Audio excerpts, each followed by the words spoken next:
यीशु वसदा अखियां दे विच मेरा यीशु वसदा किवें मैं बयान करां प्यार रब दा बयान करां किवें मैं प्यार रब दा बयान करां किवें मैं प्यार रब दा अखियां दे विच मेरा यीशु वसदा अखियां दे विच मेरा यीशु वसदा किवें मैं बयान करां प्यार रब दा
यीशु वसदा, अखियां दे विच मेरा यीशु वसदा, किवें मैं बयान करा प्यार रब दा, बयान करा किवें मैं प्यार रब दा। आमीन, हालेलुया। परमेश्वर, हम आपको धन्यवाद देते हैं, धन्यवाद देते हैं आपके पुत्र, आपके प्रिय पुत्र यीशु के लिए, जिसे आपने हमारे लिए कुर्बान किया, हमारे पापों को धो दिया अपने पुत्र के लहू से, हमारे पापों को मिटा डाला अपने पुत्र के लहू से, हमारे नाम पर जो भी विधियों का लेख था उसे धो डाला आपने। इसलिए आज हमारा जीवन सुरक्षित है। आज हम आपके साथ एक हो चुके हैं यीशु के लहू के द्वारा। आपके साथ मेल मिलाप हुआ। अदन की वाटिका से आदम और हव्वा को छोड़कर उसे जाना पड़ा था, क्योंकि वो उस पाप की अवस्था के साथ परमेश्वर के साथ नहीं रह सकते थे, उस स्थान पर नहीं रह सकते थे, परमेश्वर के साथ उस मेल मिलाप में नहीं रह सकते थे, एकजुटता में नहीं रह सकते थे। लेकिन यीशु के बहाए हुए लहू के द्वारा हम वापस अदन की वाटिका में प्रवेश कर गए हैं, वापस परमेश्वर की उपस्थिति में हमने प्रवेश पाया है। Hallelujah, hallelujah. इसीलिए अब हम जीवन भर यीशु के अंदर हैं, यीशु के साथ हैं, यीशु के साथ एक आत्मा है। और परमेश्वर चाहते हैं हम हमेशा ये याद रखें कि यीशु ने हमारा हाथ पकड़ के रखा है। यीशु अब हमारे साथ है, अब हम अकेले नहीं हैं।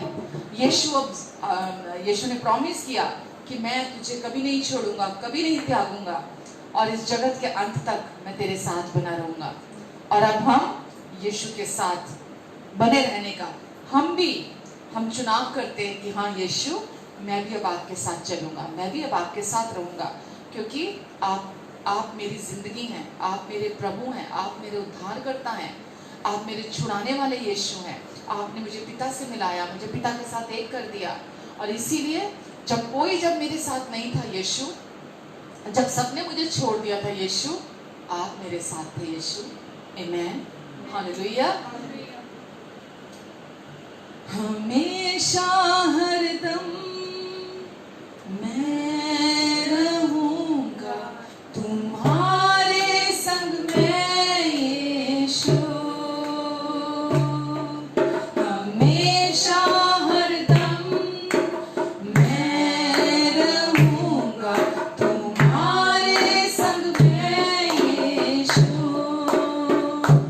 यीशु, यीशु,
अपनी धार्मिकता बनाया मुझे, पवित्र आत्मा से, अपने आत्मा से भरने के द्वारा अपना मंदिर बनाया मुझे। यीशु, अब मैं हमेशा के लिए आपके साथ, हम एक हैं, हम आपका मंदिर हैं, हम आपके साथ एक कर दिए गए हैं, हमेशा के लिए जुड़ चुके हैं, इसीलिए अब हम हमेशा आपके साथ रहेंगे। हालेलुया। हम मरने के बाद वेट नहीं कर रहे कि हम आपके साथ रहेंगे, हम आज अभी इस समय भी आपके साथ हैं, आपकी उपस्थिति हमारे अंदर है। हालेलुया। प्रेमी पिता, हम आपको धन्यवाद देते हैं आज की इस फेलोशिप के लिए, धन्यवाद आपकी उपस्थिति के लिए, धन्यवाद आपके बुद्धि, आपके फेवर के लिए, धन्यवाद हमारे सभी ऑनलाइन देखने और सुनने वाले हमारे सभी भाई बहनों के लिए, हमारे दोस्तों के लिए, हमारे प्रियजनों के लिए। परमेश्वर, इन सब पर आप अपना अनुग्रहकारी हाथ बनाकर रखेंगे पूरा समय। इन्हें और इनके अपनों को आप आशीष दें, इनके मन की आंखें खुल जाएं यीशु के नाम से, ताकि आज परमेश्वर जो अपने वचन को आप इनके हृदय में बोना चाहते हैं, प्रभु आपका हृदय अधिकाई, आपका वचन अधिकाई से इनके हृदय में बसने पाए, और परमेश्वर इनके जीवन फलवंत हो, इनके जीवन फलों से भरे हुए हों। परमेश्वर, ये आपका जीवन इनके द्वारा चमके दिखाई दे। परमेश्वर पिता, मेरी मदद करें, मेरी सहायता करें, मेरा ये जीवन आपकी महिमा का घर है। परमेश्वर, मैं जो भी बोलूं पर पवित्र आत्मा जी आप मेरे द्वारा बोले, मेरी सोचों में आप काम करें, मेरे मन में आप काम करें, मेरे संपूर्णता के द्वारा आपका जीवन परमेश्वर बहने पाए। धन्यवाद देती हूँ पिता, मैं भी पूरी रीति से आप पर निर्भर होती हूँ, भरोसा करती हूँ कि आज हमारी सोच और समझ से बढ़कर, मांगने और प्रार्थना से भी अधिक आप अपनी इच्छा, योजना, उद्देश्य को हमारे बीच में सिद्धता से पूरा करने जा रहे हैं। आमीन, आमीन, आमीन।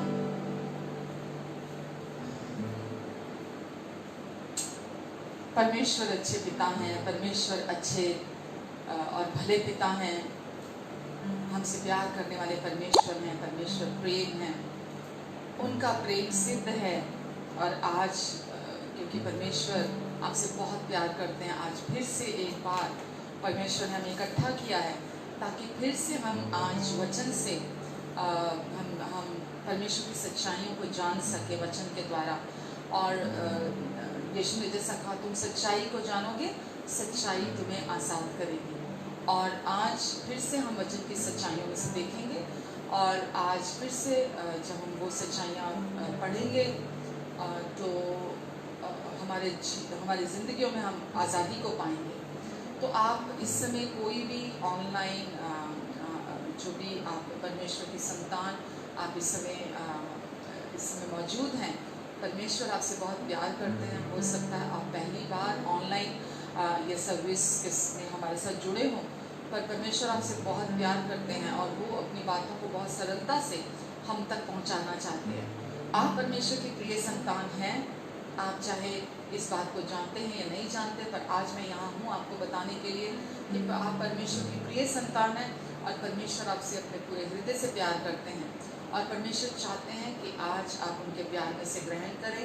इसीलिए परमेश्वर ने प्रभु यीशु मसीह को भेजा, ताकि प्रभु यीशु मसीह के द्वारा हम परमेश्वर के प्यार को जानें और अपने जीवन में रिसीव करें। और हम जैसा हर बार कहते हैं, यीशु कोई मैं यहाँ धर्म का प्रचार करने नहीं आती, यीशु कोई धर्म देने नहीं आए थे, यीशु कोई नया धर्म बनाने नहीं आए थे। यीशु आए थे पूरी रीति से पूरी मानव जाति को आज़ादी का प्रचार करने के लिए, पूरी मानव जाति को, हर एक व्यक्ति को, हर एक इंसान को जो भी इस धरती पर है, उसे पिता से मिलाने के लिए आए थे। तो यीशु का आने का इस धरती पर मकसद और उद्देश्य आपसे कुछ मांग करना नहीं है, आपसे कुछ डिमांड करना नहीं है, आपसे कोई आपके ऊपर कोई एक्सपेक्टेशन की गठड़ी को डालना नहीं है कि आपको वो मांगे पूरी करनी है। प्रभु यीशु मसीह आए और उन्होंने आकर सब कुछ को पूरा किया। पिता की हर मांग को जो व्यवस्था के द्वारा थी, प्रभु यीशु मसीह ने उन सारी मांगों को पूरा किया, और यीशु ने हमें आज़ादी का जीवन दिया। तो मेरा हर बार जब मैं ऑनलाइन आती हूँ तो एक ही उद्देश्य है, मैं आप सबको आज़ादी में देखना चाहती हूँ। मैं आप सबको फूलता फलता देखना चाहती हूँ, मैं आप सबको सफल देखना चाहती हूँ, मैं आप सबको हर समय खुश देखना चाहती हूँ, मैं आप सबको परमेश्वर के साथ उस संबंध में एक देखना चाहती हूँ। बाहरी तौर पर एक दिखावे वाले लोग नहीं, जो केवल बाहरी दिखावे के अनुसार जीते हैं, जो केवल बाहरी तौर पर अच्छा बनने की और भले काम करने की का दिखावा करते हैं। इसीलिए मैं यहाँ आती हूँ ताकि आप परमेश्वर के वचन में वचन की सच्चाई को जैसी परमेश्वर ने जो आप तक प्रकट करना चाहते हैं आप उसे सुने, और मैं केवल आपको परमेश्वर के वचन की सच्चाई को बताने के द्वारा आपके अंदर नई सोच को डालना चाहती हूँ। मैं आपको सोचवा नहीं सकती, सोचना आपको है कि जो कुछ भी आप यहाँ हर सप्ताह सुनते हैं वो क्या है जो आप सुनते हैं। क्या वो धर्म की शिक्षा है? क्या ये सचमुच में आज़ादी की शिक्षा है जो परमेश्वर ने, जो मेरे पिता हैं जिन्होंने मेरी रचना माँ के गर्भ में की, मुझे माँ के गर्भ में जिन्होंने मेरे एक एक अंग को बनाया, जिसने मुझ में अपना श्वास फूंका, मुझ में अपना श्वास डाला, जो हर समय मेरी भलाई के विषय सोचता है, जो मुझे प्यार करता है, जो आप खुद इस चीज़ के विषय में सोचें। और परमेश्वर कभी भी अपनी बातें हम पर थोपते नहीं हैं। मैं यहाँ आप जब आती हूँ आपके अंदर डर को इम्पार्ट करने नहीं आती। मैं जब यहाँ आती हूँ आप पर दोष लगाने नहीं आती हूँ, क्योंकि प्रभु यीशु मसीह इस धरती पर दोष लगाने की सेवकाई के मकसद से नहीं आए थे। प्रभु यीशु मसीह आए थे यहाँ पर आज़ादी देने के लिए। लोग डरे हुए थे, लोग चोट खाए हुए थे, लोग ठुकराए हुए थे, लोगों के जीवन अस्त व्यस्त थे। तो यीशु आए थे क्योंकि उनका प्रेम ही है जो हमें संपूर्ण बना सकता है। तो यीशु आए थे ताकि यीशु के प्रेम को हम अपने जीवन में रिसीव करें, क्योंकि यीशु ने अपनी जान दे दी आपके लिए और मेरे लिए, और अपने प्राणों का बलिदान देने के द्वारा यीशु ने हमारे संपूर्ण पापों को धो दिया। हर व्यक्ति के, हर इंसान के जो इस धरती पर है, पास्ट प्रेजेंट और फ्यूचर के सारे पापों को धो दिया, और केवल व्यक्ति को विश्वास के द्वारा इस माफी को अपने जीवन में रिसीव करना है। केवल विश्वास की जरूरत है, और जब आप केवल विश्वास के द्वारा उस माफी को अपने जीवन में रिसीव करते हैं तो आप परमेश्वर के अनुग्रह के अधीन आ जाते हैं। आमेन। और फिर जब आप परमेश्वर के अनुग्रह के अधीन आ जाते हैं तो फिर आपकी सही जर्नी, जिस उद्देश्य से परमेश्वर ने आपको बनाया और इस धरती पर भेजा है, और जिस मकसद से परमेश्वर ने प्रभु यीशु मसीह को भेजा इस धरती पर, क्योंकि जैसा यूहन्ना 1:17 में लिखा है कि व्यवस्था तो मूसा के द्वारा दी गई, लेकिन अनुग्रह और सच्चाई मसीह यीशु द्वारा हम तक पहुंची। तो प्रभु यीशु मसीह आए ताकि अनुग्रह और सच्चाई प्रभु यीशु मसीह द्वारा हर एक मानव, हर एक इंसान, हर एक मनुष्य तक पहुंचे। हर एक व्यक्ति के लिए उन्होंने उसे उपलब्ध करा दिया अपने अनुग्रह की सच्चाई को, ताकि व्यक्ति विश्वास के द्वारा उसे अपने जीवन में रिसीव करे। तो धर्म, जो भी जिस भी धर्म से कोई बिलोंग करता है, कोई फर्क नहीं पड़ता, जो भी विश्वास करता है प्रभु यीशु मसीह पर, वो विश्वास के द्वारा परमेश्वर के अनुग्रह को, जो गिफ्ट है, वो अपने जीवन में रिसीव कर सकता है, ग्रहण कर सकता है। आमेन, हालेलुया। तो आज भी जब मैं यहाँ वचन लेकर आई हूँ तो मैं व्यवस्था और अनुग्रह के जो बीच जो उसके विषय की बात है, मैं उसके विषय में आज फिर से आई हूँ आपके पास कि कभी कभी दो ऐसी चीज़ें जिनको जो कभी नहीं मिल सकती हैं, उनका मिक्सचर जो है वो बहुत ही डेडली हो सकता है दो चीज़ों को मिलाने से। तो ऐसे ही कुछ ऐसे केमिकल्स होते हैं, अगर हम उनको मिला देते हैं तो मिलाने से उसमें से आग या उसमें से विस्फोट उत्पन्न होता है। तो दो चीज़ें जो कभी नहीं मिल सकती हैं, अगर हम उन्हें मिला देते हैं तो उनको मिला देने के द्वारा गड़बड़ी पैदा होती है। ऐसे ही जब हम व्यवस्था और अनुग्रह को, हम दोनों को जब मिक्स कर देते हैं, मिक्सचर का प्रचार करते हैं लोगों को, तो ये मिक्सचर जो है ये हमें गड़बड़ी की ओर लेके जा सकता है। और बहुत ज़्यादा गड़बड़ी मतलब हम जिंदगी जीवन में इंसान समझ भी ना पाए कि उसके जीवन में जो ये चल रहा है, जो ये हो रहा है, ये क्यों हो रहा है। तो इसीलिए अनुग्रह और व्यवस्था दोनों एकदम अलग हैं। मैं ये भी नहीं कहूँगी इसके ऑपोजिट है, मैं ये कहूँगी दोनों एकदम अलग है। उसको उसके ऑपोजिट भी कहना उसके साथ न्याय नहीं करेगा। तो अनुग्रह और व्यवस्था को आप मिला नहीं सकते, क्योंकि ये दोनों आपस में कभी नहीं मिल सकते। तो प्रभु यीशु मसीह आए थे ताकि वो व्यवस्था को पूरा कर दें, और आज भी लोग अनुग्रह को और व्यवस्था को मिलाकर अपनी कलीसियाओं में, चर्चिज में पास्टर हैं, लीडर हैं, या और भी जो लोग हैं, वो लोगों को अभी भी व्यवस्था और अनुग्रह का मिक्सचर प्रचार कर रहे हैं। या तो व्यक्ति व्यवस्था के अधीन है और या व्यक्ति अनुग्रह के अधीन है। एट सेम टाइम वो दोनों के अधीन नहीं हो सकता, कि वो व्यक्ति व्यवस्था के अधीन भी है और कोई व्यक्ति अनुग्रह के भी अधीन भी है। तो एक ही समय पर आप दोनों के अधीन नहीं हो सकते। या तो आप व्यवस्था के अधीन है और या फिर आप अनुग्रह के अधीन है। हालेलुया। रोमियो 7 में अगर हम देखते हैं, रोमियो 7 के 1 से 4 में अगर आप वहां रुक कर पढ़ते हैं, मैं आपको वहां बताना चाहूंगी। रोमियो 7, अगर आप इसको देखते हैं, रोमियो 7 1 से 4 में, यहाँ पर प्रभु यीशु मसीह के अनुग्रह को और प्रभु यीशु मसीह के साथ जो हमारा संबंध है उसको और व्यवस्था को दो शादियों के तौर पर बताया गया है, दो शादियों के तौर पर। और यहाँ पर जब आप रुक कर ऐसे पढ़ते हैं कि कोई भी व्यक्ति जो है अगर वो व्यवस्था के अधीन है, तो इसका अर्थ है कि व्यवस्था के साथ शादी में वो बना हुआ है, और व्यवस्था के अधीन होने का अर्थ ये है। तो यहाँ पर जब आप पढ़ते हैं रुक कर, मैं दिखाना चाहूँगी आपको 7 के 4 में लिखा है, वैसे ही मेरे भाइयों, तुम भी मसीह की देह के द्वारा व्यवस्था के लिए मरे हुए बन गए। वैसे ही मेरे भाइयों, मैं आगे आपको एक्सप्लेन करूंगी इसको। वैसे ही मेरे भाइयों, तुम भी मसीह के द्वारा व्यवस्था के लिए मरे हुए बन गए। व्यवस्था के लिए मरे हुए बन गए। व्यवस्था के लिए मरे हुए बन गए। व्यवस्था के लिए मरे हुए बन गए। तुम भी मेरे भाइयों व्यवस्था के लिए मर चुके हो, मरे हुए जैसे वो मर गए पूरी रीति से। अब व्यवस्था के साथ तुम्हारा कोई संबंध नहीं, व्यवस्था के लिए मरे हुए बन गए कि उस दूसरे के हो जाओ, कि उस दूसरे के हो जाओ जो मरे हुओं में से जी उठा। जो मरे हुओं में से जी उठा, किसकी बात हो रही है? प्रभु यीशु मसीह की।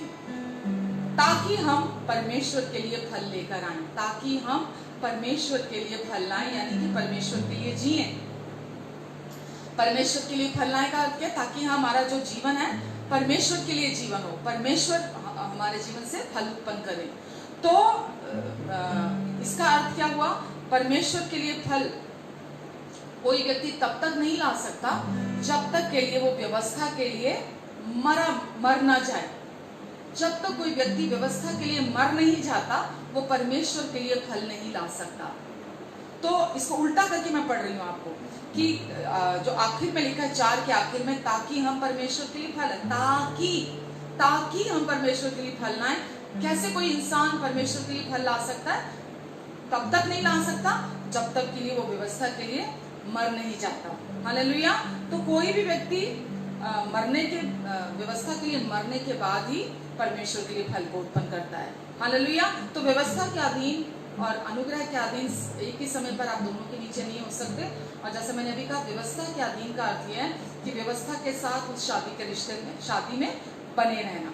तो मसीह के साथ शादी में बने रहने के लिए आपको सबसे पहले व्यवस्था के साथ अपनी शादी से आजाद होना होगा।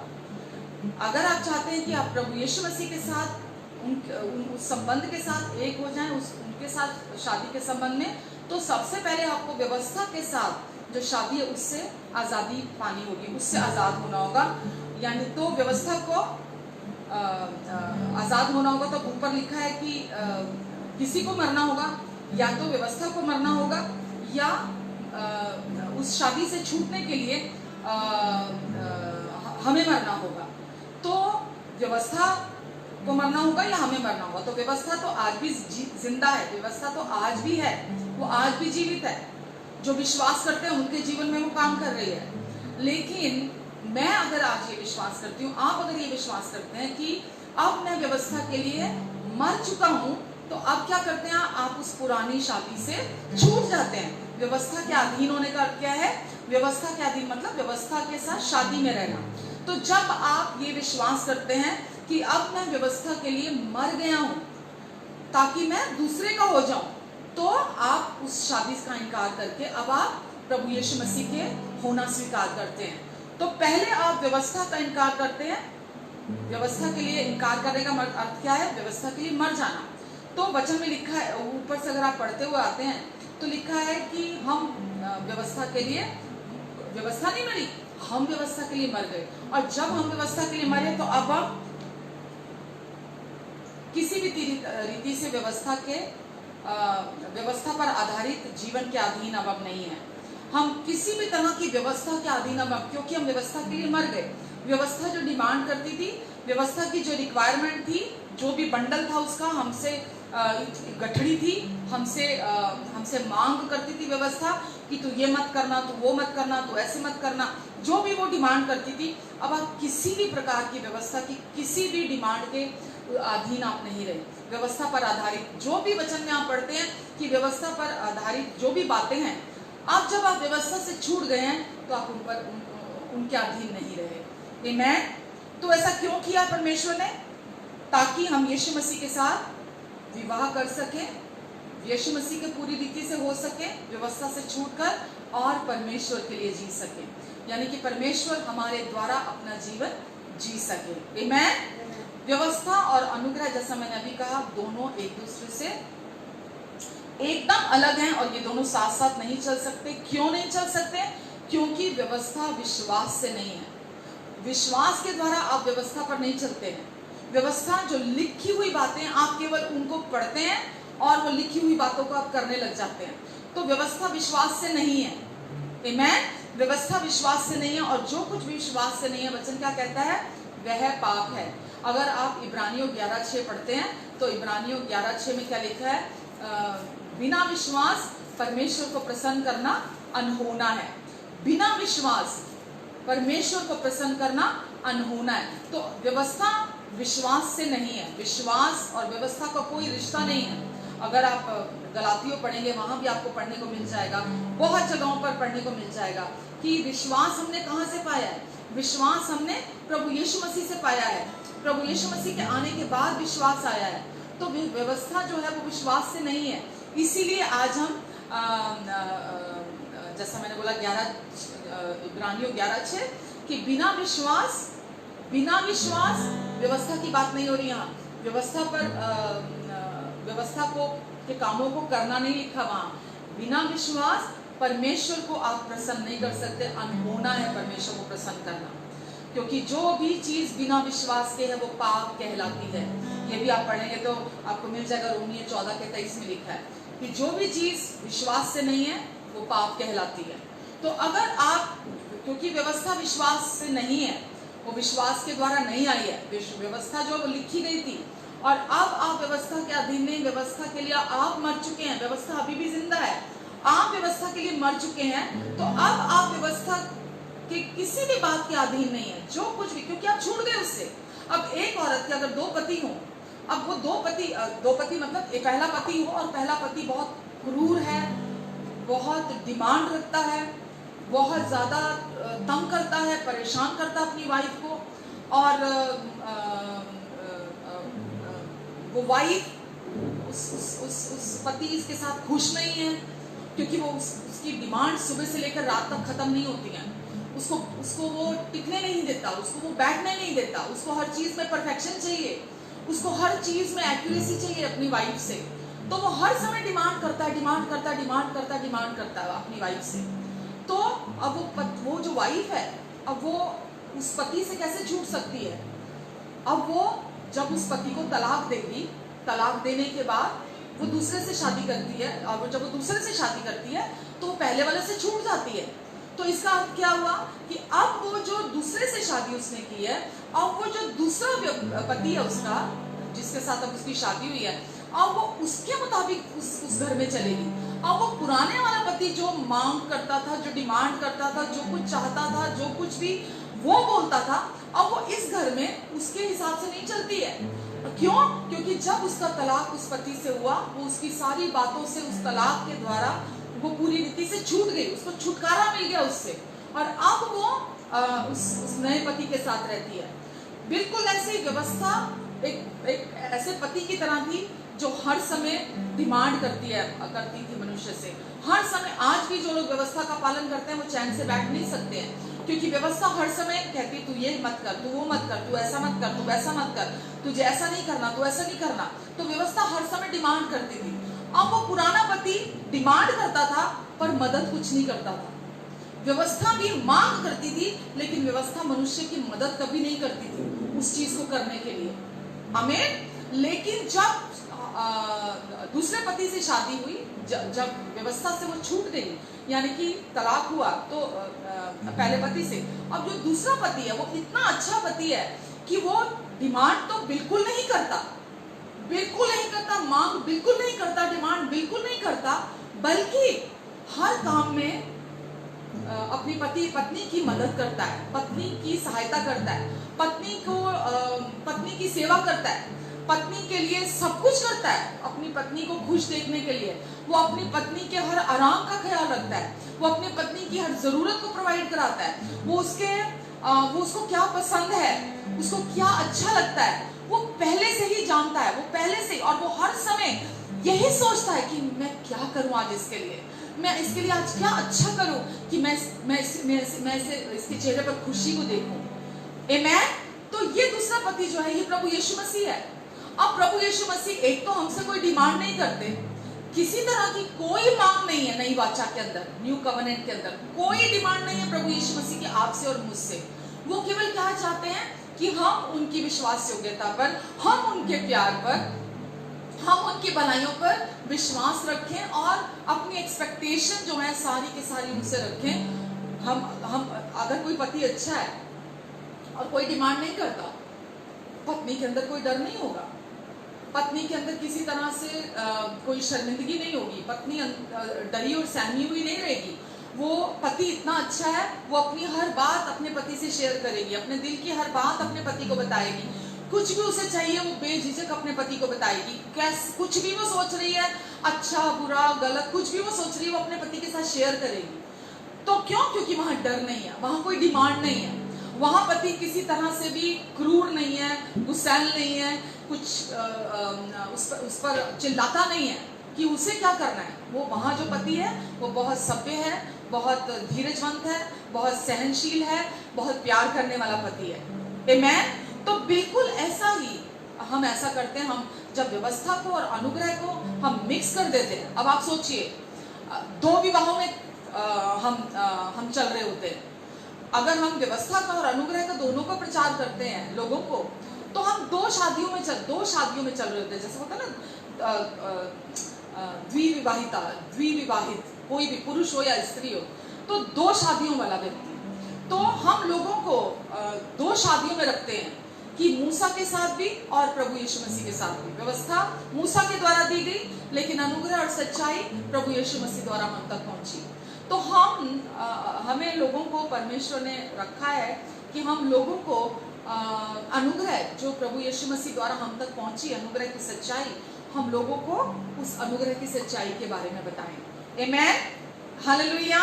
तो आपने समझा कि बिना विश्वास परमेश्वर को प्रसन्न करना अनहोना है, और व्यवस्था विश्वास से नहीं है।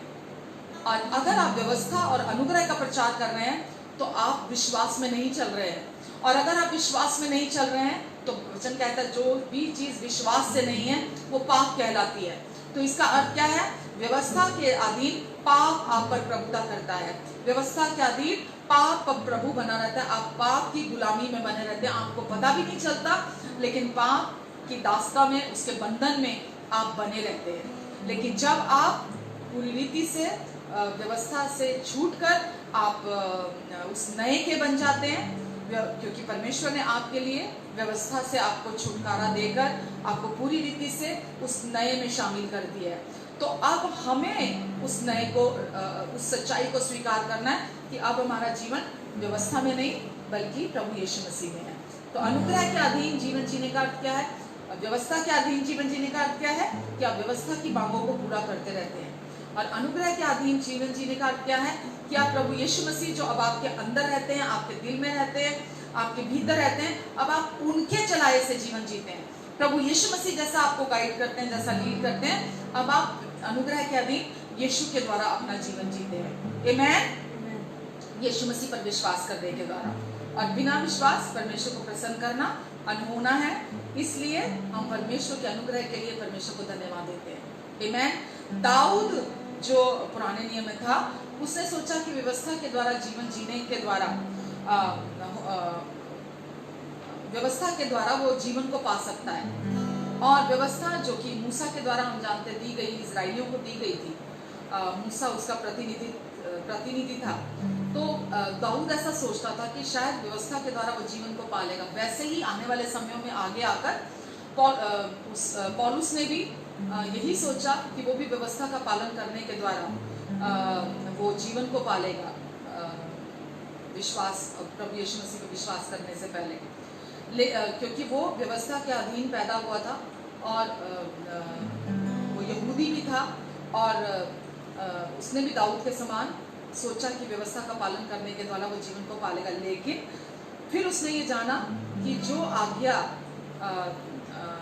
वचन के अनुसार उसने दी गई है, उसमें वह मृत्यु का वह जीवन देने की प्रतिज्ञा करती है। अगर आप पुराना नियम पढ़ेंगे तो लिखा है, यदि तू जीवित रहना चाहता है, यदि तू जिंदा रहना चाहता है, यदि तू जीवन पाना चाहता है, तो तू परमेश्वर की ये सारी आज्ञाएं मान, तू ये सारी आज्ञाएं मान। वहां लिखा गया। तो वो आज्ञाएं जीवन का प्रॉमिस करती हैं। लेकिन पौलुस ने ये जाना कि जो लिखा गया है कि इस आज्ञा के द्वारा जीवन मिलेगा, नहीं मिलता, क्योंकि आज्ञा मृत्यु को लेकर आई।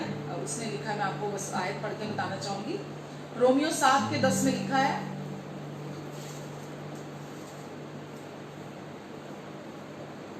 और वही आज्ञा जो जीवन के लिए थी मेरे लिए मृत्यु का कारण ठहरी।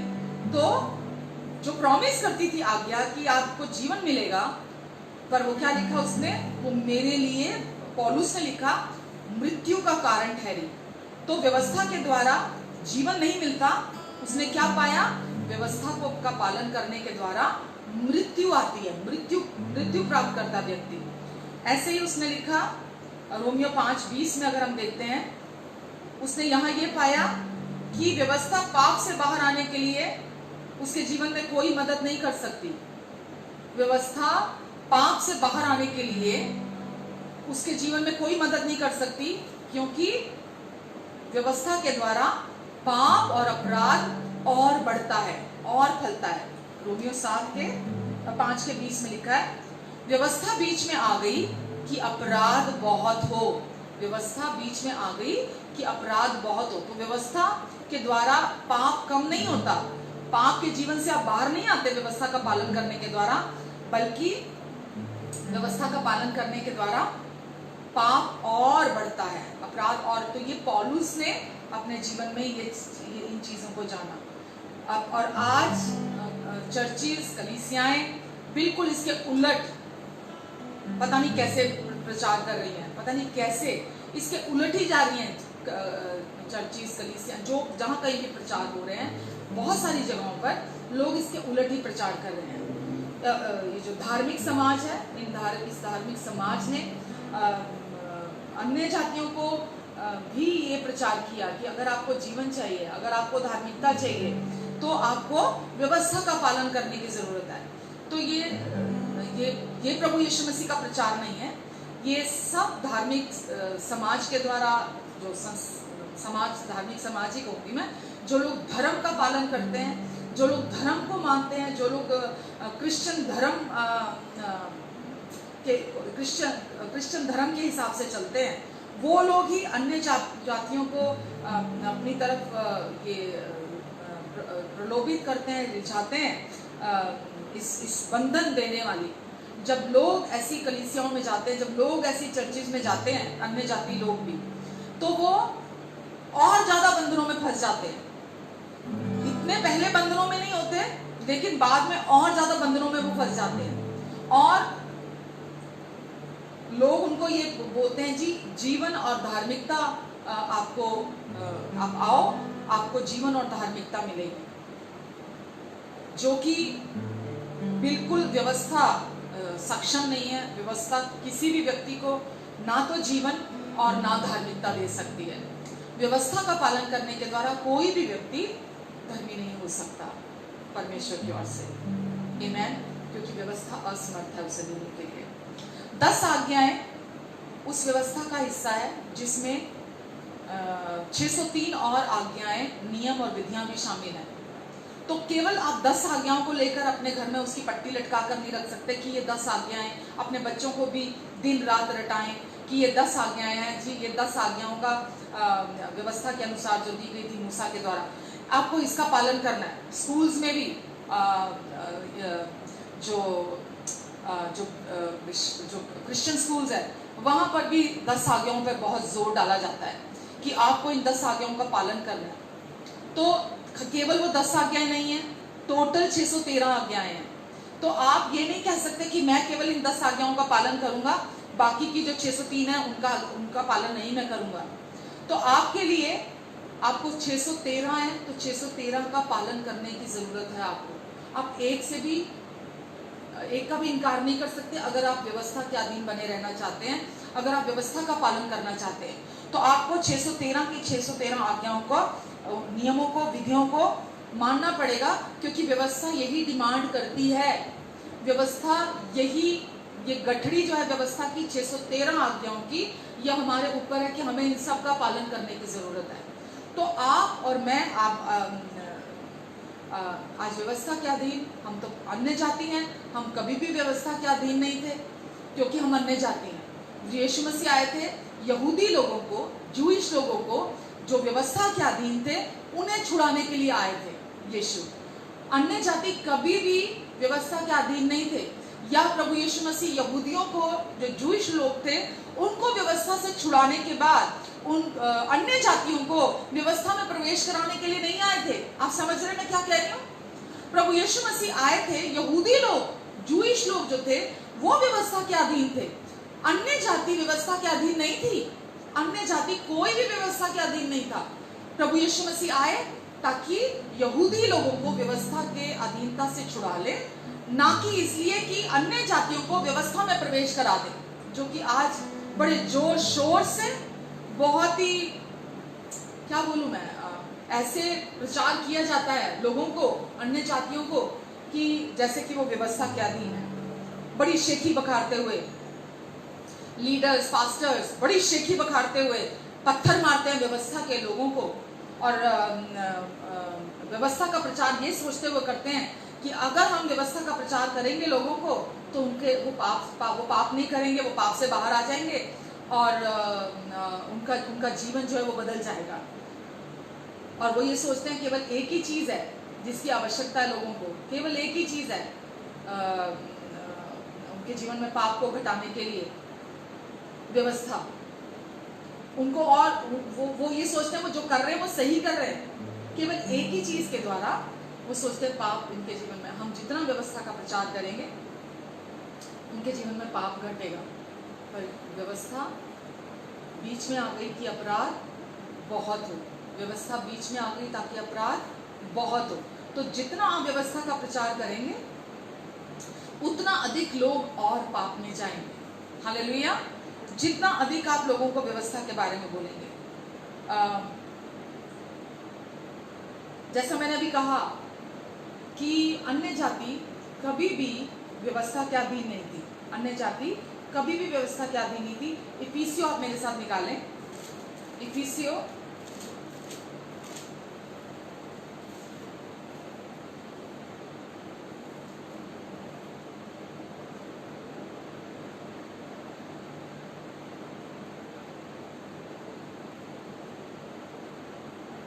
2 का मैं पढ़ रही हूँ आपके लिए, प्लीज थोड़ा धीरज के साथ पढ़ेंगे कि जितने भी लोग हम अन्य जाति हैं जो यहूदी नहीं है, हम में से कोई भी व्यवस्था के अधीन नहीं था। हालेलुया।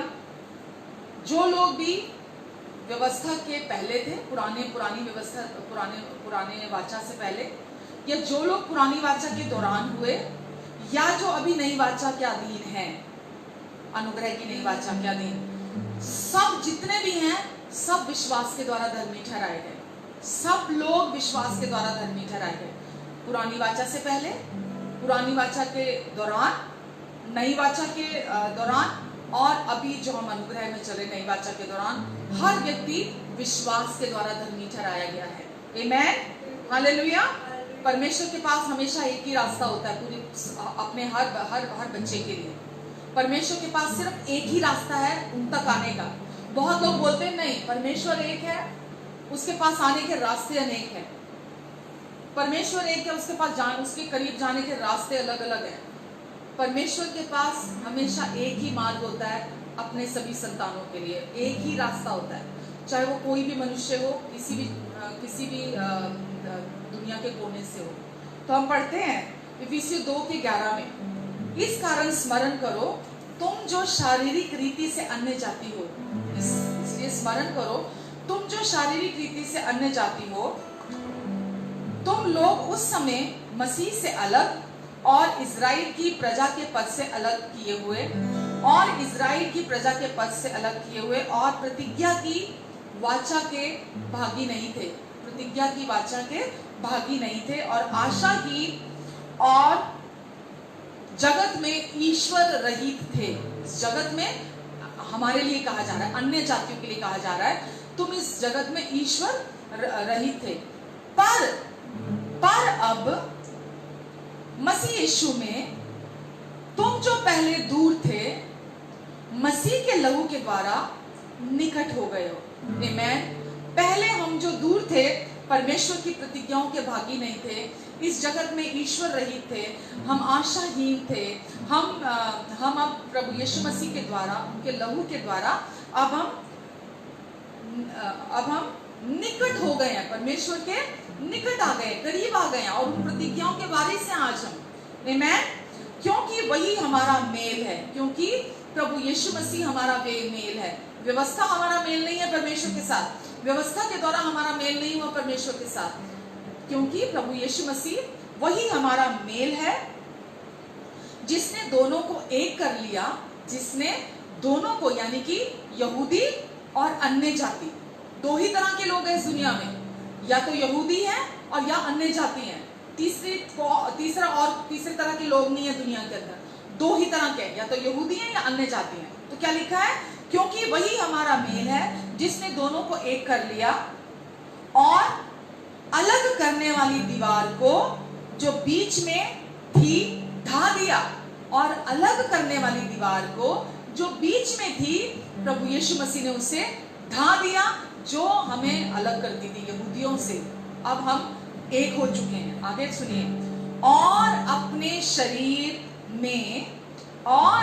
शरीर में बैर, अर्थात वह व्यवस्था जिसकी आज्ञाएं विधियों की रीति पर थी, वह व्यवस्था जिसकी आज्ञाएं, जो 613 में अभी बात कर रही थी, जिसमें 10 आज्ञाएं शामिल हैं, 603 और विधियां थी, नियम थे, विधियों का रीति पर थी, मिटा दिया। प्रभु यीशु मसीह ने क्या किया? उसे मिटा दिया। जो कुछ भी हमारे अगेंस्ट में था, पूरी मानव जाति के, चाहे वो यहूदी हो चाहे अन्य जाति, जो कुछ भी हमारे अगेंस्ट में था, हमारे विरोध में था, प्रभु यीशु मसीह ने अपने लहू से उसे मिटा दिया। आगे लिखा है कि दोनों से अपने में एक नया मनुष्य उत्पन्न करके मेल करा दे। कि दोनों से एक नया मनुष्य उत्पन्न करके, एक नई सृष्टि बनाकर, सबको, अन्य जाति को और यहूदी को, अब कोई यहूदी नहीं रहा, कोई अन्य जाति नहीं रहा, तो सबको परमेश्वर ने क्रूस पर क्या किया? प्रभु यीशु मसीह के लहू के द्वारा सबको एक करके अपने साथ मेल कर लिया। आमेन। तो अब कोई भी ये नहीं कह सकता कि मैं सुपीरियर हूँ, मैं तो परमेश्वर की चुनी हुई जाति था, मैं यहूदी हूँ, मैं परमेश्वर का चुना हुआ हूँ, हम परमेश्वर के चुने हुए लोग हैं। परमेश्वर ने प्रभु यीशु मसीह के द्वारा अन्य जाति को भी और जो यहूदी थे, उन्हें भी अपने साथ मेल कर लिया। और क्रूस पर बैर को नाश करके इसके द्वारा दोनों को एक देह बनाकर परमेश्वर से मिलाए। उसने आकर तुम्हें जो दूर थे और जो निकट थे दोनों को मेल मिलाप का सुसमाचार सुनाया। तुम जो दूर थे और जो निकट थे, यहूदी और अन्य जाति, सबको एक करके सुसमाचार, मेल मिलाप का सुसमाचार सुनाया। क्या सुनाया? मेल मिलाप का सुसमाचार सुनाया कि अब हम सब एक हैं। कोई ये नहीं कह सकता अरे हमें क्या लेना देना इससे, हमें इस बात से क्या लेना देना, ये वचन से हमें क्या लेना देना, हमें इससे कुछ लेना देना नहीं है, ये वचन मेरे लिए नहीं है। अगर आप अभी तक प्रभु यीशु मसीह को जानते नहीं है, ये वचन हर इंसान के लिए है, हर मनुष्य के लिए है ये वचन, कि परमेश्वर ने अपने पुत्र के लहू के द्वारा हर एक के साथ हमेशा के लिए मेल मिलाप कर लिया है। और अब परमेश्वर आप पर क्रोधित नहीं है, परमेश्वर आप पर गुस्सा नहीं है, परमेश्वर ने आपके पाप माफ कर दिए। परमेश्वर ने जो भी चीजें आपके अगेंस्ट में थी, अब स्वर्ग में कोई आपकी वीडियो फिल्म नहीं बन रही है आपके पापों की, आपका लेखा नहीं रखा जा रहा है कि आपने कितने गुनाह किए, क्या आपने किया, क्या आपने गलत किया, कितने पाप आपने किए, कोई वहां लेखा नहीं रख रहा है। अगर आप प्रभु यीशु मसीह पर विश्वास करते हैं और आप ये विश्वास करते हैं कि प्रभु यीशु मसीह के द्वारा परमेश्वर ने मेरे साथ हमेशा के लिए मेल कर लिया, मुझे अपने साथ एक कर लिया है, तो अब आप अनुग्रह के अधीन आ जाते हैं। अब आप व्यवस्था से छूट जाते हैं। व्यवस्था लिखा है कि अपने शरीर में बैर और व्यवस्था, अपने शरीर में बैर और व्यवस्था और जो उसकी विधियां थी उन सब को मिटा दिया। आप पढ़ रहे हैं अपनी वचन में, मिटा दिया। जो कुछ भी आपके और मेरे अगेंस्ट में था, जो भी आपके और मेरे अगेंस्ट में था, वो सब मिटा डाला। अब आपका अकाउंट नील है। आपके अकाउंट में आपकी कोई गलती वहां रजिस्टर नहीं की गई, लिखी नहीं गई है वहां पर कि आपने कितनी गलतियां की, कौन से सन में आप पैदा हुए और कौन से सन में आपको समझ आनी शुरू हुई, फिर कहाँ गलतियों की लिस्ट आप याद रखे हुए हैं, परमेश्वर याद नहीं रखे हुए। परमेश्वर ने पूरी मानव जाति की पापों की लिस्ट को यीशु के लहू से धो दिया है। अब आपको विश्वास से उसे ग्रहण करना है, क्योंकि उन्होंने विश्वास से पूरे संसार को, मैंने अभी क्या बोला, जो पुरानी वाचा से पहले थे, जो नई वाचा के, जो पुरानी वाचा से पहले थे, जो पुरानी वाचा के दौरान थे, और अब जो नई वाचा के अंतर्गत है, सबको परमेश्वर ने विश्वास से धर्मी ठहराया है कि जो व्यक्ति विश्वास करता चला जाएगा वो धर्मी ठहराया जाएगा। तो जो व्यक्ति प्रभु यीशु मसीह पर अपना विश्वास कर लाता है, वो परमेश्वर की ओर से धर्मी घोषित कर दिया जाता है। आमेन। और क्रूस पर बैर को नाश करके इसके द्वारा दोनों को एक देह बनाकर परमेश्वर से मिलाए। उसने आकर तुम्हें जो दूर थे और जो निकट थे दोनों को मेल मिलाप का सुसमाचार सुनाया, क्योंकि उसी के द्वारा हम दोनों की एक आत्मा में पिता के पास पहुंच होती है। क्योंकि उसी के द्वारा हम दोनों की, यहूदियों की और हमारी आत्मा की पिता तक पहुंच होती है, किसी और के द्वारा नहीं, केवल उसी के द्वारा, केवल प्रभु यीशु मसीह के द्वारा हमारी आत्मा की, हम सब की, यहूदी हो या अन्य जाति हो, हम सब की प्रभु यीशु मसीह के द्वारा हम सब की आत्मा की पिता तक पहुंच होती है। आमेन, हालेलुया। आगे लिखा, इसलिए तुम अब विदेशी और मुसाफिर नहीं रहे, परंतु पवित्र आत्मा के संगी स्वदेशी और परमेश्वर के घराने के हो गए हो। अब तुम परमेश्वर के घराने के हो गए हो। यहाँ अब कोई हिंदू, मुस्लिम, सिख, ईसाई, बौद्ध, जैनी या और भी कितने भी धर्म है, या यहूदी है, अब कोई भी अलग अलग नहीं रहा। जो यहाँ पर मनुष्य ने धर्म बना के अपने आप को बांट लिया है, परमेश्वर ने कोई धर्म नहीं बनाया, मनुष्य ने खुद धर्म बनाया और वो खुद बट गया धर्म को बनाने के द्वारा। तो परमेश्वर ने किसी रिलीजन को नहीं बनाया है, लेकिन अभी क्या लिखा है कि अब हम सबको परमेश्वर ने, चाहे वो कोई भी था, हम सबको अपने साथ एक कर लिया, अब हम पवित्र लोगों के संगी, स्वदेशी और परमेश्वर के घराने के हो गए हैं। We are family of God. अब हम परमेश्वर की फैमिली हैं, परमेश्वर के घराने के हो गए हैं। अब हम, ये परमेश्वर कह रहे हैं। आगे लिखा है, और प्रेरितों और भविष्य वक्ताओं की नींव पर, जिसके कोने का पत्थर मसीह यीशु स्वयं ही है, बनाए गए हैं। आज हम प्रभु यीशु मसीह के द्वारा आज हम बनाए गए हैं, जिसमें सारी रचना एक साथ मिलकर, जिसमें परमेश्वर की सारी रचना, ऑल क्रिएशन, सारी रचना परमेश्वर की मिलकर प्रभु में एक पवित्र मंदिर बनती जाती है। जो जो विश्वास करते जाते हैं प्रभु यीशु मसीह पर, वो परमेश्वर के घराने में शामिल होते जाते हैं, और जो परमेश्वर के घराने में शामिल होते जाते हैं वो परमेश्वर का मंदिर बनते जाते हैं। आमेन। आप आज परमेश्वर का मंदिर हैं। परमेश्वर आज आपके दिल में रहते हैं। परमेश्वर के पास और कोई स्थान नहीं आज रहने के लिए। आज आप उनका स्थान है, आप उनका पवित्र स्थान है। परमेश्वर आपके अंदर रहते हैं। जब आप प्रभु यीशु मसीह पर विश्वास करते हैं तो परमेश्वर आपके अंदर आके रहने लगते हैं, आपको अपना मंदिर बना लेते हैं, जिसमें तुम भी आत्मा के द्वारा परमेश्वर का निवास स्थान होने के लिए एक साथ बनाए जाते हो। जिसमें तुम भी परमेश्वर के आत्मा के द्वारा, पवित्र आत्मा के द्वारा परमेश्वर का निवास स्थान होने के लिए, परमेश्वर का रहने का घर होने के लिए एक साथ बनाए जाते हो। आमीन, हालेलुया। मैं बहुत एक्साइटेड हूँ परमेश्वर के वचन को लेके। एकदम स्पष्ट, एकदम सरल, कुछ कॉम्प्लिकेशन उसके अंदर नहीं है। एकदम सब कुछ सरल, एकदम साफ वहां बताया हुआ है। अब हम व्यवस्था के अधीन नहीं है कि हम व्यवस्था का पालन करें, हम व्यवस्था की लिखी हुई बातों को हम पूरा करते रहें। स्पष्ट हमने पढ़ा है कि परमेश्वर ने जो कुछ भी बैर था, जो कुछ भी हमारे अगेंस्ट में था, हमें हमारे विरोध में था, उसे मिटा डाला। व्यवस्था तो मूसा के द्वारा दी गई, लेकिन अनुग्रह और सच्चाई मसीह यीशु द्वारा हम तक पहुंची। ये खुशखबरी, ये मेल मिलाप का सुसमाचार हम तक प्रभु यीशु मसीह द्वारा पहुंचा कि परमेश्वर ने यहूदियों को और अन्य जाति को अपने साथ हमेशा के लिए मेल करके अपने घराने में शामिल कर लिया, और पवित्र आत्मा का मंदिर हमें बना दिया। पवित्र आत्मा के द्वारा आज हम परमेश्वर का निवास स्थान बन गए हैं।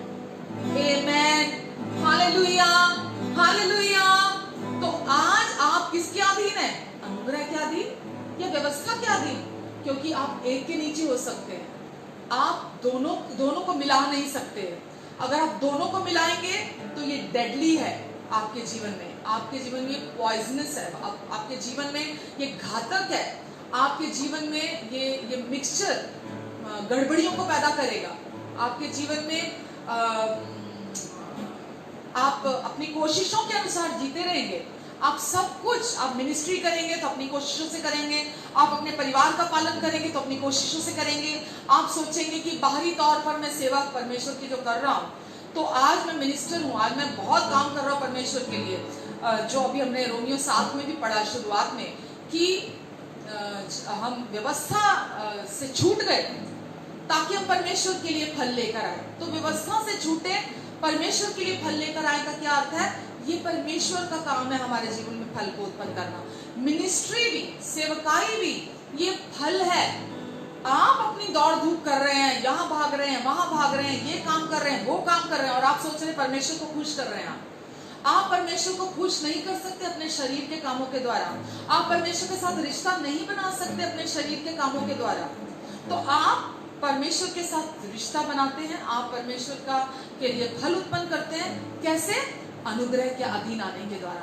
जब आप अनुग्रह के अधीन आते हैं अपने अच्छे पति के साथ, जो प्रभु यीशु मसीह हैं, आप जब उनके साथ आते हैं, उनके अधीन आते हैं, तो वो सब कुछ आपके जीवन में करते हैं। आप नहीं करते हैं, वो सब कुछ आपके जीवन में करते हैं। इसलिए यीशु ने क्या बोला? मुझ में बने रहकर तुम बहुत फल फलते हो। मुझ में बने रहकर तुम बहुत फल फलते हो। क्या अर्थ है? फल आप नहीं फलते, आप नहीं उत्पन्न करते, पर जब आप यीशु में बने रहते हैं, अनुग्रह के अधीन रहते हैं, तो आपके जीवन से मिनिस्ट्री भी फल उत्पन्न करती है। वो फल के रूप में प्रोड्यूस होती है।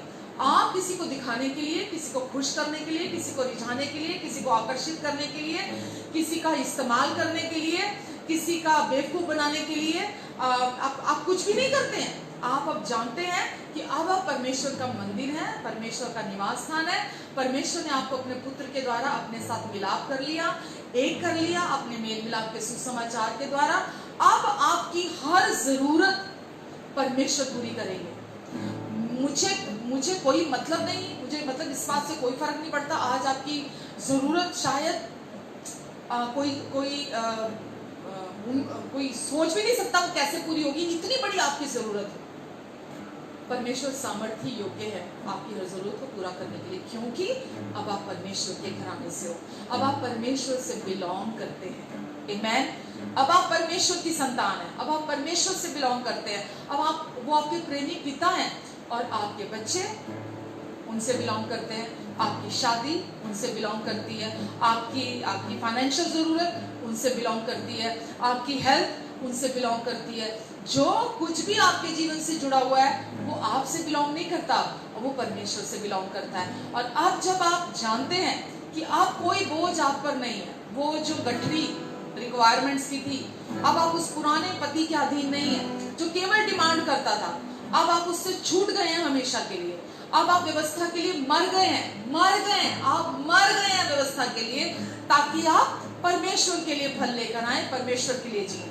तो अब आप व्यवस्था के अधीन नहीं है कि अब आप व्यवस्था की बातों को, आप जो भी व्यवस्था मांग करते हैं उसे पूरा करें। आप अनुग्रह के अधीन हैं। आमीन। और आप जब ये विश्वास करेंगे कि अब आप व्यवस्था के अधीन नहीं, अनुग्रह के अधीन हैं, तो आप नई वाचा में एंटर करते हैं, तो आप नई वाचा में प्रवेश करते हैं। और जब आप नई वाचा में प्रवेश करते हैं तो आप नई वाचा के फायदों का आनंद उठाते हैं, नई वाचा की ब्लेसिंग्स का आनंद उठाते हैं। हालेलुया। आपको कोई झूठ सच का सहारा लेने की जरूरत नहीं है कि कभी झूठ बोला कभी सच बोला, नकाब पहन लिया, है ना, अंदर से कुछ और बाहर से कुछ और, दोहरी जिंदगी जीना, ड्यूअल लाइफ प्रोड्यूस करना अपने जीवन से। आपको वो कुछ भी करने की जरूरत नहीं पड़ेगी। परमेश्वर आपके भले पिता हैं, आपकी हर समय अपने पिता से एक्सपेक्टेशन भलाई की रहेगी। आप जानते हैं कि ये उनका कार्य है, उन्होंने आपको उस व्यवस्था से जुड़ाकर अनुग्रह के अधीन लाकर रख दिया है। आमीन। हालेलुया। मैं ये पूरा विश्वास करती हूँ कि आज आपके बंधन टूटे होंगे और आज आपने आज़ादी को पाया होगा, क्योंकि जब तक आप किसी भी धर्म के अधीन रहते हैं, धर्म के बंधन में, लीगलिज्म के अंडर में रहते हैं, जब भी आप व्यवस्था के अधीन रहते हैं, आप फूल फल नहीं सकते, क्योंकि आपका परमेश्वर के साथ रिश्ता नहीं हो सकता। अनुग्रह के अधीन ही आपका परमेश्वर के साथ रिश्ता हो सकता है। व्यवस्था शरीर के कार्य उत्पन्न करती है, लेकिन पवित्र आत्मा के द्वारा आप फल उत्पन्न करते हैं। तो अनुग्रह के अधीन आप पवित्र आत्मा की अगुवाई में चलते हैं, अनुग्रह के अधीन परमेश्वर का आत्मा आपको लीड करता है और आपके जीवन में परमेश्वर की महिमा का फल उत्पन्न होता है, परमेश्वर की ब्लेसिंग्स का आपके जीवन में दिखाई देती हैं। आपका जीवन हर क्षेत्र में फूलता और फलता है। Hallelujah, hallelujah. God bless you. पिता, मैं आपको धन्यवाद देती हूँ आज के वचन के लिए। आइए प्रार्थना करते हैं। परमेश्वर, आपने आज जो हमें सिखाया, हम सारी महिमा उससे आपको देते हैं। परमेश्वर,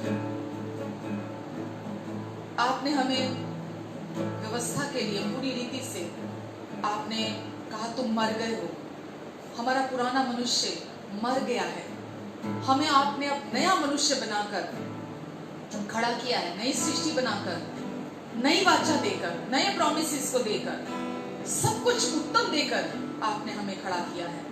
और आज हम धन्यवाद देते हैं आपको परमेश्वर कि अनुग्रह की ये नई वाचा आपके विषय में है, कि आप कितने अच्छे हैं, आप कितने भले हैं, आप हमसे कितना प्यार करते हैं। ये हमारे विषय में नहीं है, हमारी कमियों के विषय में नहीं है, हमारे पाप के विषय में नहीं है, क्योंकि आपने हमारे पापों को धो दिया, हम सब के पापों को यीशु के लहू से धोकर साफ कर दिया। और अब आप हमें दोष रहित देखते हैं, आप हमें कोई कमी, कोई दोष, कोई घटी नहीं देखते, क्योंकि अब हमें आपने एक नया मनुष्य बना दिया है और अपने साथ मेल मिलाप कर लिया है। पवित्र आत्मा हमारे अंदर दे दिया है, पवित्र आत्मा से हमें भर दिया है, और अब हम आपका निवास स्थान है, अब हम आपके घराने से हैं, और अब हम परमेश्वर का मंदिर हैं। हम धन्यवाद देते पिता, सारी महिमा हम आपको देते परमेश्वर। हर सुनने और देखने वाले को प्रभु आपने आज अपने वचन के द्वारा धन्य किया है, और इन्होंने भी मरियम के समान आज आपके चरणों में बैठकर आपके वचन को रिसीव किया है, क्योंकि जैसा मरियम ने अपना उत्तम भाग चुन लिया था, आज इन्होंने भी अपना उत्तम भाग चुन लिया है आपके वचन को रिसीव करने के द्वारा। धन्यवाद यीशु के नाम से, आमीन आमीन आमीन, हालेलुया हालेलुया। आइए, अगर आप प्रभु भोज के साथ तैयार हैं तो प्रभु भोज लेते हैं। और प्रभु भोज के लिए अगर आप पहली बार जुड़े हैं, जो व्यक्ति भी, जैसा अभी हमने पढ़ा, अब कोई यहूदी नहीं है, कोई अन्य जाति नहीं है, हम सब परमेश्वर की दृष्टि में एक हैं। हमारे बीच में अब परमेश्वर और हमारे बीच में कोई बैर नहीं है, कोई भी रुकावट नहीं है। अब हम परमेश्वर के साथ एक हो चुके हैं।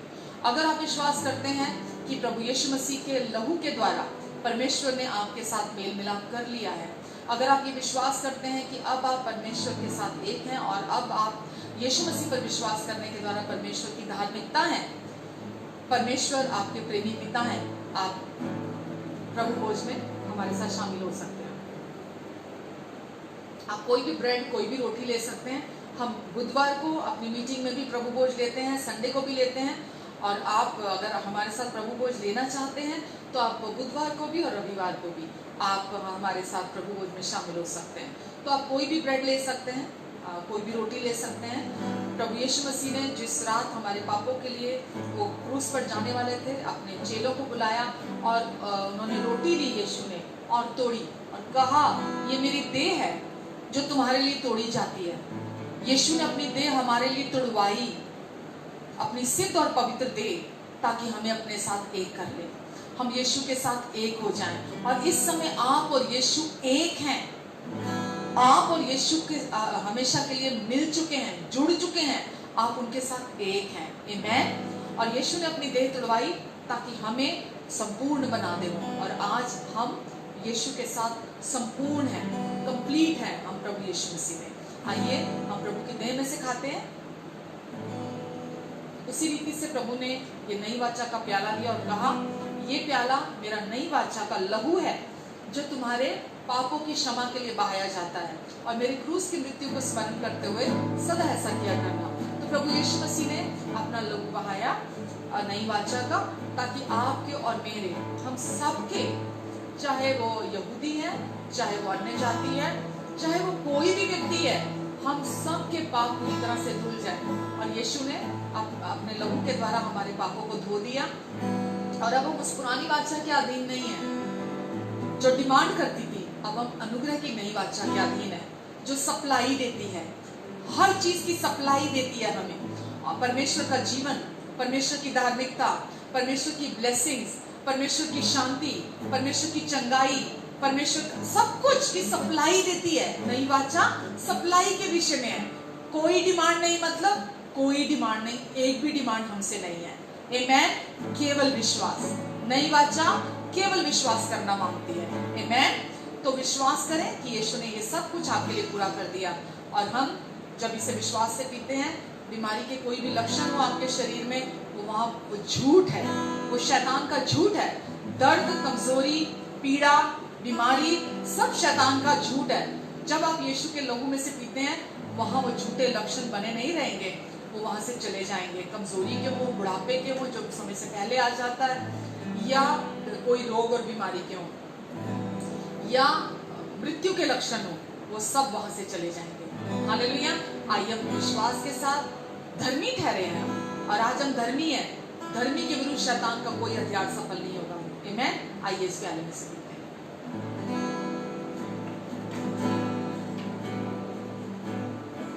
आइए मैं आपके लिए प्रार्थना करती हूँ। पिता, मैं इस समय सबके लिए आपको धन्यवाद देती हूँ परमेश्वर। इस समय जब हम सब ने प्रभु भोज लिया है परमेश्वर पिता, इन सबको आप जिनके शरीर में कोई भी रोग, बीमारी, कमजोरी है, किसी भी ऑर्गन में कोई वीकनेस है, यीशु मसीह के नाम से आपकी आजादी की घोषणा मैं वहां करती हूँ, आपके छुटकारे की घोषणा मैं वहां करती हूँ यीशु के नाम से। इसी समय हर एक ऑर्गन सही ढंग से काम करने पाए यीशु के नाम से। जहां कहीं भी कमजोरी है, मैं उसे इनके शरीर से निकल जाने का आदेश देती हूँ। मैं हर कमजोरी को और रोग को कर्ज करती हूँ, श्राप देती हूँ यीशु मसीह के नाम से, और आदेश देती हूँ कि लौट कर वापिस इनके शरीर में ना आने पाए। केवल विश्वास चाहिए प्रभु आपको, आपकी विश्वास योग्यता पर, कि प्रभु आपने क्रूस पर सब काम सिद्धता से पूरा कर दिया है। आपने इनके रोगों की कीमत पूरी रीति से चुका दी है। वचन कहता है निश्चय ही आपने इनके सारे रोगों को अपने ऊपर सह लिया, इनके सारे दुखों को अपने ऊपर उठा लिया।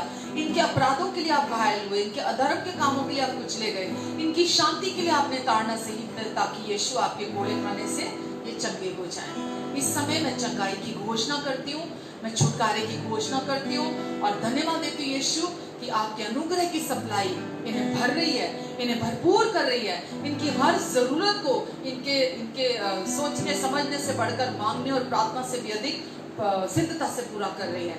धन्यवाद यीशु, धन्यवाद प्रभु जी। आमेन, आमेन, आमेन, हालेलुया।